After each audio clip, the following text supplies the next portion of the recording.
अस्सलाम वालेकुम, welcome back. आज हम हेल्थ असेसमेंट के चैप्टर का नेक्स्ट पार्ट पढ़ेंगे। लास्ट वीडियो में हमने उसके माउथ, नोज़ और नेक के असेसमेंट के बारे में बात की थी। आज हम उसके एबनॉर्मेलिटीज़ देखेंगे कि इसमें क्या-क्या नॉर्मली क्या-क्या मसले आते हैं और जो उसको आप हल कर सकते हो या फिर आपको जिन कुछ ऐसी बेसिक चीज़ें जो आपको पता होनी चाहिए, ठीक है? सबसे पहले आपको नोज़ एबनॉर्मेलिटीज़ के बारे में बताया गया है। तो नोज़ एबनॉर्मेलिटीज़ को अगर हम देखें, सबसे पहले इसमें है एपिस्टैक्सिस। एपिस्टैक्सिस का वर्ड जहाँ आएगा इसका मतलब होता है नोज़ ब्लीड, यानी जब भी नाक से खून आ रहा होगा, ठीक है? अब उसके पीछे बहुत सारे रीज़न हो सकती है, जैसे फॉर एग्ज़ाम्पल कुछ-कुछ लोगों को जो है कोagulation डिसऑर्डर होते हैं, यानी उनका ब्लड प्रॉपर्ली क्लॉट होता नहीं है। तो जब ब्लड ब्लड जो है वो क्लॉट नहीं होता, तो वो जो है ब्लीडिंग हो रही होती है, या कोई ट्रॉमा हुआ हुआ है, जैसे कोई एक्सीडेंट हो गया, कुछ भी हो गया, ठीक है? इसी तरह अदर हेमाटोलॉजिकल डिसऑर्डर्स, जितने ब्लड रिलेटेड डिसऑर्डर है, यानी कि हीमोफीलिया होता है, थैलेसीमिया होता है, ठीक है? मतलब खून के मसले होते हैं काफ़ी सारे। और नाक से इसलिए खून ज़्यादा आता है क्योंकि नाक के अंदर जो ब्लड वेसल्स होते हैं वो बहुत बारीक होते हैं, तो वो बहुत जल्दी ईज़िली फट जाते हैं, तो उससे जो है वो खून निकल आता है, ठीक है? कभी-कभी जब रेनल डिसऑर्डर हो, किसी को किडनी का मसला हो, ठीक है? तो उसकी वजह से भी आ सकता है, और हाइपरटेंशन यानी कि हाई ब्लड प्रेशर की वजह से भी आ सकता है, ठीक है?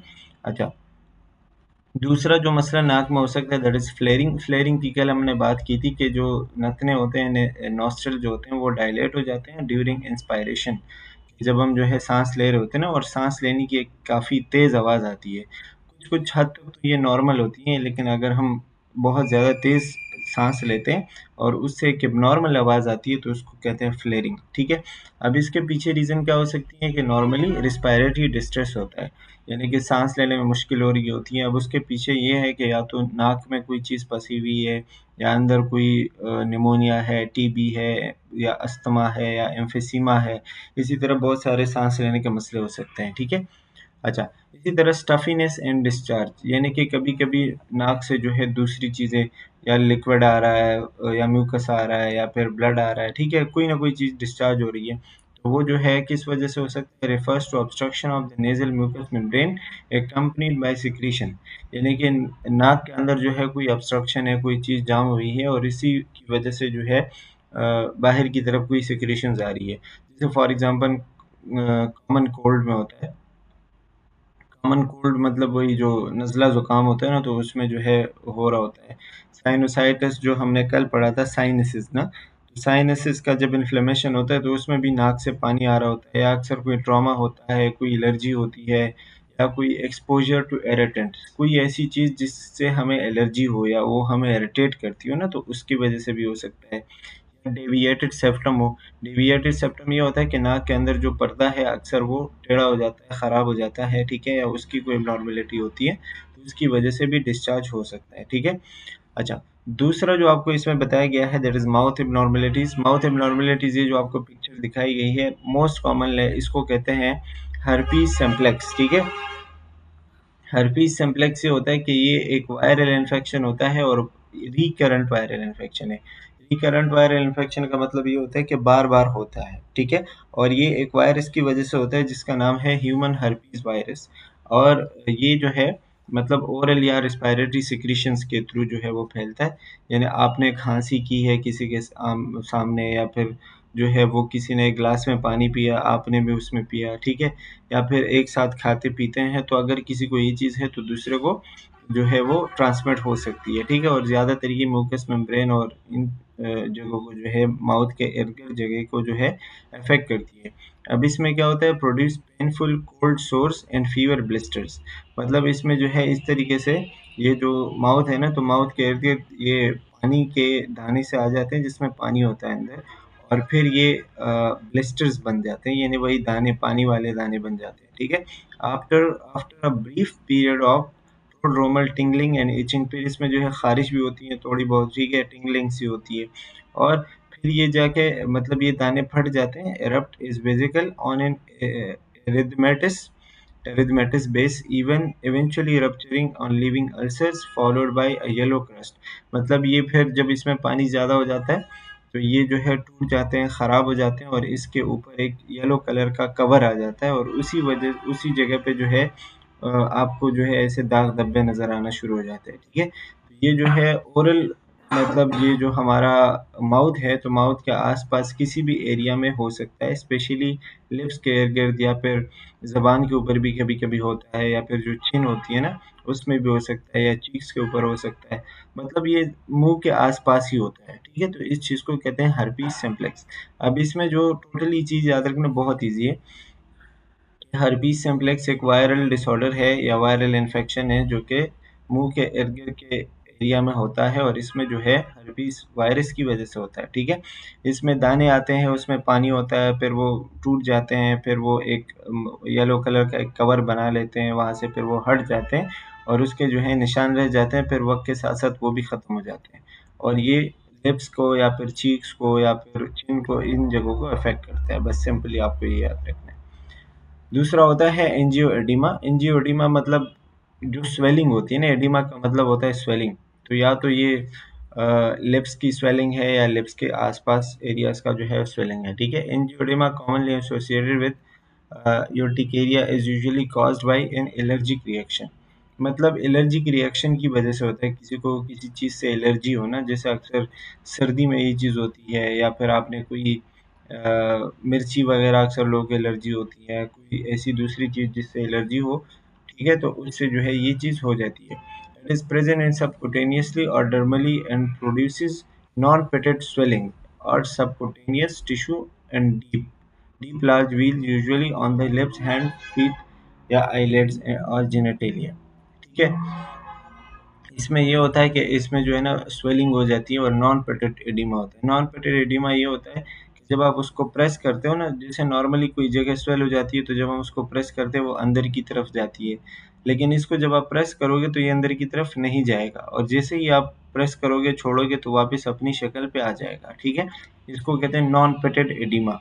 तो ये जो है आप मतलब बॉडी में जगह जगह हो सकते हैं, जैसे यहाँ पे लिप्स पे हो सकता है, हैंड्स पे हो सकता है, फीट पे हो सकता है, आईलेट्स के ऊपर हो सकता है, जेनेटिलिया यानी कि सेक्सुअल ऑर्गन्स के ऊपर हो सकता है, ठीक है?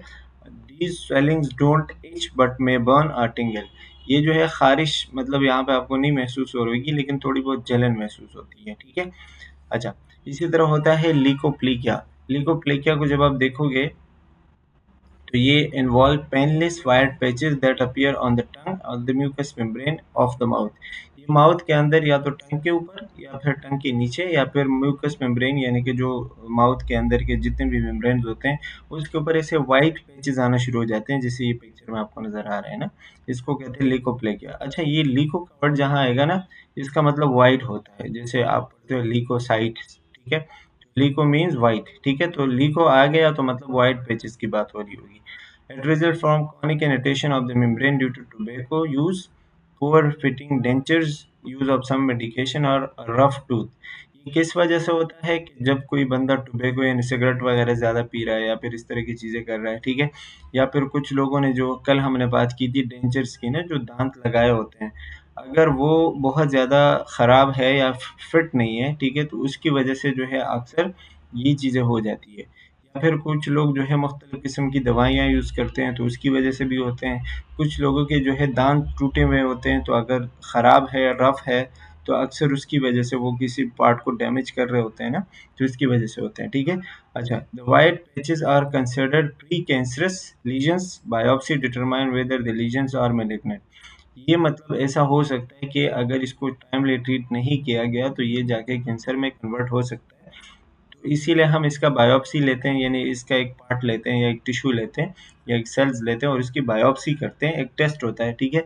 जिससे हमें अंदाज़ा चलता है कि भाई ये मैलिग्नेंट तो नहीं है, यानी फैलते तो नहीं है। अगर इस तरह का हो तो फिर हमें कैंसर का थोड़ा बहुत शक होता है, और फिर उसको टाइमली ट्रीट करते हैं, ठीक है?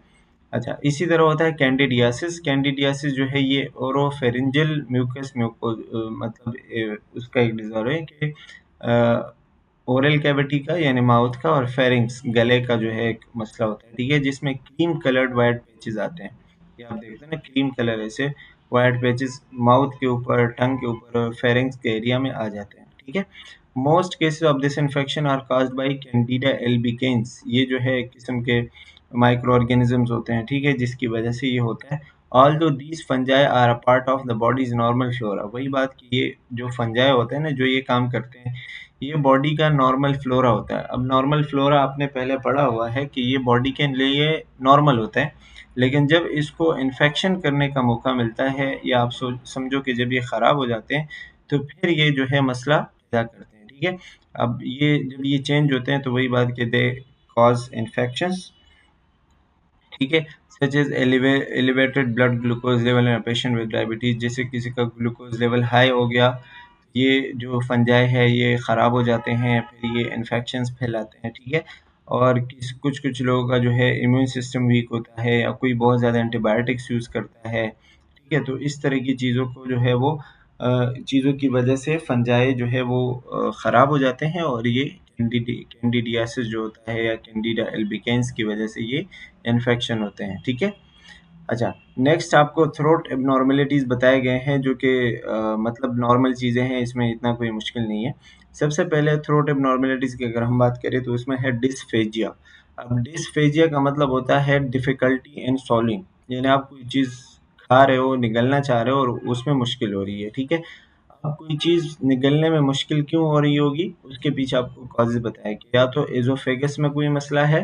ठीक है, यानी एज़ोफेगस प्रॉपर्ली उसको नीचे नहीं लेके जा पा रहा, या ओरोफेरिंजियल मसला है, यानी ओरल कैविटी में कोई मसला है, या रिस्पायरेटरी न्यूरोलॉजिकल मसले होते हैं। ठीक है, या फिर इसी तरह कोलेजन डिसऑर्डर होते हैं, जो मतलब प्रोटीन्स वगैरह है जो हमारे माउथ को ओपन एंड क्लोज करते हैं। ठीक है, तो इसकी वजह से, या फिर सर्टेन टॉक्सिन एंड ट्रीटमेंट्स, मतलब कभी-कभी हम कोई दवाइयाँ ले रहे होते हैं तो उसके साइड इफ़ेक्ट्स की वजह से, या फिर इवन के कुछ लोगों को जो टॉन्सिल्स का मसला होता है उसकी वजह से भी हो सकता है। ठीक है?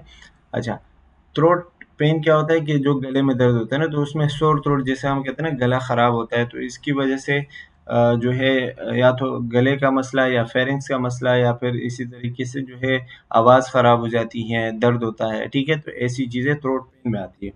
अब इसके पीछे वही फेरिंजाइटिस या टॉन्सिलाइटिस हो सकता है कि फेरिंक्स का इन्फ्लेमेशन हुआ हुआ है, टॉन्सिल्स है, या कोई ट्रॉमा है, या कोई एलर्जी है, या कभी-कभी कोई कैंसर होता है, या सर्जरी हुई होती है तो गले का दर्द होता है। ठीक है?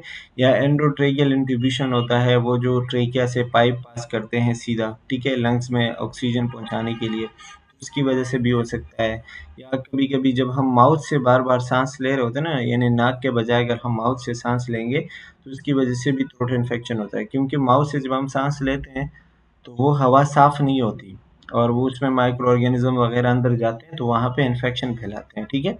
इसी तरह अल्कोहल कंजम्पशन, अगर कोई बंदा शराब पी रहा है तो उसकी वजह से, या स्मोकिंग कर रहा है, या इस तरह का कोई दूसरा केमिकल ले रहा है। ठीक है, या वोकल स्ट्रेन, कोई वोकल स्ट्रेन मतलब कोई बंदा बहुत ज़्यादा बोलता है, ज़ोर ज़ोर से बोलता है, जैसे आप समझो कि कोई बंदा सारा दिन वो चीख पुकार करता है तो शाम को उसके गले में दर्द होता है। ठीक है, ये थ्रोट पेन होते हैं। अच्छा, इसी तरह टॉन्सिलाइटिस बहुत ही कॉमन है। आपको पता है कि टॉन्सिलाइटिस क्या चीज़ है? Acute tonsillitis commonly begin with a mild to severe sore throat, यानी कि जब गला खराब होता है ना, तो गला खराब होने की वजह से टॉन्सिलाइटिस हो सकता है, क्योंकि गले के अंदर जो बैक्टीरिया वगैरह होते हैं वो टॉन्सिल्स में आते हैं, और टॉन्सिल के ऊपर जब एक्शन करते हैं तो टॉन्सिलाइटिस होता है। ठीक है, अब इसमें जो है वही स्वेलिंग होती है, डिस्फेजिया होता है, यानी कि खाने में मुश्किल होती है, स्वेलिंग और फीवर और टेंडरनेस होता है।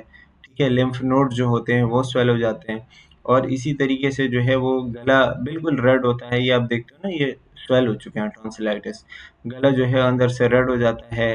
इसी तरह उस पे जो है वो पस एक्सुडेट वगैरह जमा हो जाता है, जो मतलब पीप वगैरह होता है। ठीक है, और ये सारी चीज़ें आपको टॉन्सिलाइटिस में नज़र आएगी। इसी तरह दूसरा है pharyngitis. Pharyngitis is the inflammation of pharynx. ठीक है, या तो ये एक्यूट हो सकता है या क्रॉनिक हो सकता है, मतलब 1-2 दिन में हो सकता है, या कभी-कभी लोगों में बहुत ज़्यादा टाइम से भी चलता रहता है। ठीक है, अब इसमें भी वही होता है कि इसमें डिफ़िकल्टी इन सॉल्विंग होती है, और यूजुअली काज़्ड बाय वायरस, जैसे कि वायरसेस की वजह से, रीनो वायरस हो गया, कोरोना वायरस हो गया, एडिनो वायरस हो गया। नॉर्मली वो वायरस जो कि नज़ला ज़ुकाम करवाते हैं ना, तो उनकी वजह से भी ये हो सकता है। या कभी-कभी ये बैक्टीरियल इन्फेक्शन की वजह से, जैसे बीटा हेमोलाइटिक स्ट्रेप्टोकोकस बैक्टीरिया होते हैं। ठीक है, तो फेरेंजाइटिस ज़्यादातर वायरल होता है, कभी-कभी बैक्टीरियल भी हो सकता है। अच्छा, इसी तरह इसमें है डिप्थीरिया। डिप्थीरिया जो है ये acute highly contagious toxin mediated infection caused by सायानोबैक्टीरियम डिphtheria। मतलब ये एक बैक्टीरिया की वजह से होता है, ठीक है, जिसको सायानोबैक्टीरियम डिphtheria कहते हैं, और ये हाईली कंटेजियस है। कंटेजियस ही कि एक बंदे से दूसरे को लगता है, ठीक है, इस तरह के इन्फेक्शन होते हैं, और किसी केमिकल या फिर इस तरह की चीज़ों की वजह से। अब इसमें भी वही सोर थ्रोट होता है, यानी गला खराब होता है, खांसी होती है, ठीक है, और इसी तरीके से कभी कभी गला बिल्कुल ऑब्स्ट्रक्ट हो जाता है, यानी कि बंद हो जाता है, सांस लेने में मुश्किल होती है, ठीक है। The throat appeared as red and white grey membrane covering the back of the throat। Throat जो है वो बिल्कुल आपको रेड कलर का ना, बिल्कुल रेड हुआ होगा जैसे इन्फ्लेम होता है, ठीक है, और साथ साथ आपको वहाँ पे वाइट पैचेस नजर आएंगे, जैसे वो हमने लिकोप्लेकिया में पढ़ा ना, तो इसी तरह के वाइट पैचेस आपको, लेकिन ये आपको गले में नजर आएंगे बिल्कुल अंदर की तरफ, ठीक है। अच्छा, इसी तरह अगर हम नेक एबनॉर्मेलिटीज़ की बात करें तो नेक एबनॉर्मेलिटीज़ में कुछ जो 2-3 चीज़ें होती हैं वो एक उसमें है ग्वाइटर, जो नॉन टॉक्सिक होता है, या फिर हम इसको सिंपल ग्वाइटर भी कहते हैं, ठीक है। ग्वाइटर आपको पता है कि जब वो थायराइड ग्लैंड स्वेल हो जाता है थोड़ा सा, ठीक है, तो उसको कहते हैं। अ सिंपल और non toxic goitre involves thyroid gland enlargement that isn't caused by inflammation or neoplasm। मतलब थायराइड ग्लैंड, अगर हम सिंपल ग्वाइटर की बात करें ना, तो ये इतना ख़तरनाक नहीं होता, ये बस थायराइड ग्लैंड जो है वो थोड़ा सा इनलार्ज हो जाता है, लेकिन ये किसी इन्फ्लेमेशन या किसी कैंसर की वजह से, न्यूप्लाज्म का मतलब उसमें कोई नई चीज़ या न्यू सेल ऐड नहीं होते, मतलब ऐसे ही थोड़ा बहुत कोई मसला होता है तो उसकी वजह से, ठीक है।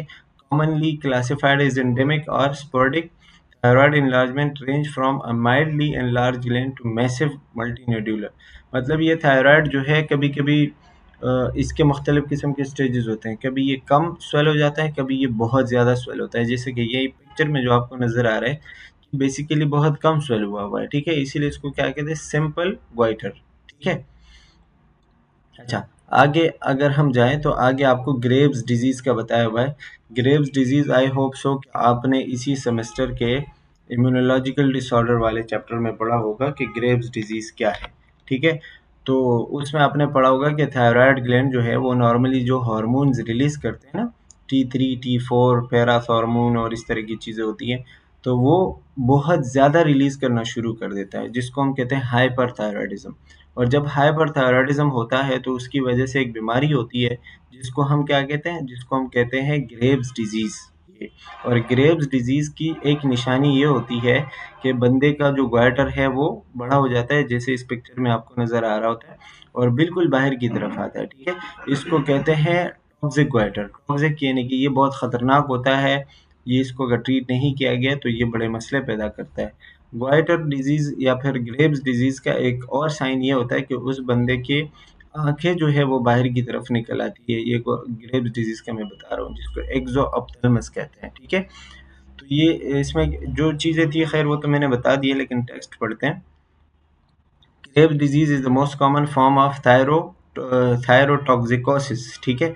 मतलब ये थायराइड ग्लैंड जब टॉक्सिक बनता है, वो अपने हार्मोन बहुत ज़्यादा रिलीज़ करना शुरू करता है, ठीक है, तो उसकी वजह से ये मसला होता है, जिसको हम कहते हैं Graves disease. A metabolic imbalance that result from thyroid hormone over production. वही बात कि ये एक मेटाबॉलिक डिसऑर्डर है जो किस वजह से होता है, थायराइड हार्मोन के ओवर प्रोडक्शन, यानी कि बहुत ज़्यादा प्रोडक्शन की वजह से होता है, ठीक है। अब इसमें जो है ग्रेव्स डिजीज़ में क्या होता है कि थायराइड इनलार्ज हो जाता है, ठीक है, नर्वसनेस होता है, मतलब इस बंदे को आप देखोगे उसका ब्लड प्रेशर हाई होगा, गर्मी उसको ज़्यादा लग रही होगी, भूख ज़्यादा लग रही होगी, उसका वेट लॉस होगा, ठीक है। इसी तरह उसको जो है वेट लॉस, और इसी तरह डिस्पाइट इंक्रीज एपेटाइट, भूख ज़्यादा लग रही होगी, स्वेटिंग होगी, ठीक है, उसको जो है बार-बार वॉशरूम जाना पड़ेगा, उसको कभी-कभी झटके लगते हैं, उसका हार्ट रेट तेज़ होता है, उसको जो है एक्सोप्थेल्मस, ये लास्ट में लिखा हुआ है, देखा, मतलब वो जो आँखें हैं ना बाहर की तरफ आती है। तो ये सारी चीज़ें ग्रेव्स डिजीज़ में आती हैं, और बेसिकली ये हाइपरथायराइडिज़्म की वजह से होता है। अच्छा, इसी तरह ये टॉक्सिक मल्टीनोड्यूलर ग्वाइटर जो है ये उससे भी ज़्यादा खतरनाक होता है, जो बहुत ज़्यादा टॉक्सिक होता है, और ये जो मतलब थायरॉइड ग्लैंड होता है, ये जगह-जगह से बाहर की तरफ आता है, ठीक है। Is a form of toxicosis, ये भी वही चीज़ है जिसमें over production of thyroid hormone होता है, और वो मुसलसल अपने हार्मोन ज़्यादा रिलीज़ करना शुरू करता है, ठीक है, इसकी वजह से जो है वो थायरॉयड ग्लैंड इनलार्ज हो जाता है और उसमें मल्टीपल नोड्यूल्स बनते हैं, यानी कि जगह-जगह से मासेस बनते हैं जो कि आप पैल्पेशन के दौरान फील कर सकते हैं, ठीक है? ये मल्टी नोड्यूलर गॉइटर कहलाता है। तो गॉइटर के जो है बेसिकली 3 टाइप्स यहाँ पे आपने याद रखने हैं। एक सिंपल जो कि इतना बड़ा मसला नहीं होता, एक ग्रेव्स डिजीज़ जो कि गॉइटर होता है और एक टॉक्सिक मल्टीन्यूलर डिजीज़ जो सबसे ज़्यादा खतरनाक होता है, ठीक है? यहाँ पे इसके कुछ एबनॉर्मेलिटीज़ जो कि नोज़, थ्रोट, माउथ और नेक के हमने पढ़ लिए। आई होप सो कि समझ आ गए होंगे। And that's all for this chapter. Thank you for watching. Take care. Bye bye.